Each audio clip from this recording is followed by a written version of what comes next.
Masih di malam mencekam cerita horor.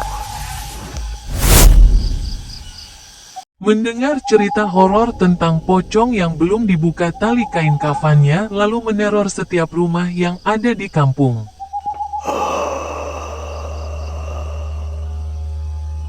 Menjadi hal lumrah.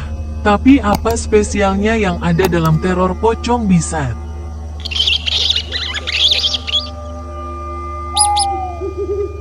Begini ceritanya. Bisat adalah seorang preman di kampungnya yang berprofesi sebagai bajing loncat. Dia selalu membuat gaduh di kampungnya, bermabuk-mabukan dan selalu berpesta-pesta. Dia orang yang ditakuti di kampungnya karena dia memiliki ilmu kebal, semua orang takut sama dia.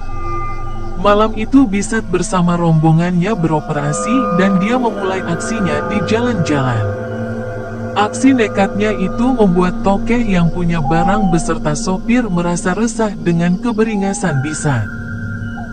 Komplotan Bisat mengatur rencana untuk mengambil barang yang ada di atas truk. Entah mengapa malam itu Bisat memiliki firasat yang tidak enak. Namun tidak dia hiraukan, dia pikir itu hanya firasatnya saja dan tetap menjalankan aksinya.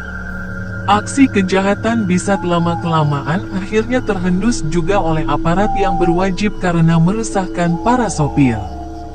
Mungkin ini hari naas Bisat atau hari keapesan Bisat. Tidak sadar ternyata polisi sudah mengepung tempat itu. Untuk meringkus Bisa beserta rombongannya dan akhirnya senapan diletuskan ke atas langit. Semua komplotan Bisat kocar-kacir dan Bisat dikejar sampai ke hutan. Bisat dihujani peluru panas polisi.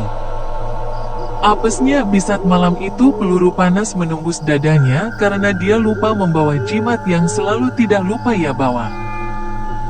Dan akhirnya bisa meninggal seketika dan komplotannya yang tersisa yang teringkus oleh polisi diamankan untuk dikenakan hukum. Orang sekampung pun kaget dan geger atas kematian Bisa pada malam itu. Setelah kematian Bisa terasa kampung itu mencekam dan menakutkan. Seakan alam pun berubah, cuaca seketika itu hujan angin petir lebat sekali hingga di rumah duka Bisa tidak ada tetangga yang menengok jenazah Bisa malam itu. Dan keesokan harinya jenazah Bisa segera dimakamkan dan di situ menemukan keanehan-keanehan yang di luar nalar manusia. Seakan-akan jenazah Bisa tidak diterima oleh bumi karena masa hidupnya selalu berperilaku tidak baik dan durhaka kepada ibunya. Karena sangat sulit dimakamkan, akhirnya ibu Bisat yang sudah tua renta tidak ikut menguburkan jenazah Bisat. Akhirnya disusul warga untuk menyaksikan pemakaman Bisat. Dan seorang alim ulama yang menguburkan jenazah Bisa beserta masyarakat meminta untuk ibu Bisat memaafkan kesalahan Bisa dan kesalahan kepada semua warga. Dan akhirnya jenazah Bisat dapat dikuburkan, akan tetapi ada suatu kesalahan yang tidak disadari oleh warga yang lupa membuka tali pocong Bisat. Disinilah cerita awal pocong Bisat bergentayangan keliling kampung mengganggu warga untuk meminta dibukakan tali pocongnya.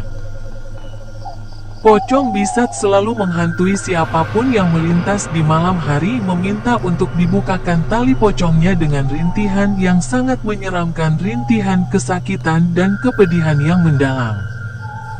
Pocong Bisat selalu mengetuk pintu warga dan muncul di rumah-rumah tetangganya yang ada di kampung itu. Sampai saat ini Pocong Bisat bergentayangan dan tidak tenang dan tidak bisa pulang ke alamnya. Cerita pocong Bisat masih menjadi cerita turun-temurun dan saat ini masih ada cerita tentang pocong Bisat yang bergentayangan. Disinilah asal-muasal cerita pocong di Indonesia. Hantu pocong memang terkesan sangat menyeramkan dan dia hantu yang dibungkus oleh kain putih yang kusam dan kotor, dan dia hadir pada waktu tertentu saat turun hujan. Mereka ada di sekitar kita, waspadalah karena mereka muncul dengan tiba-tiba. Selalu kuatkan iman dan takwa kepada Allah Subhanahu wa Ta'ala. Amin. Terima kasih untuk sahabat subscribe yang setia menonton channel ini. Jangan lupa dukungannya untuk like, komen, dan subscribe.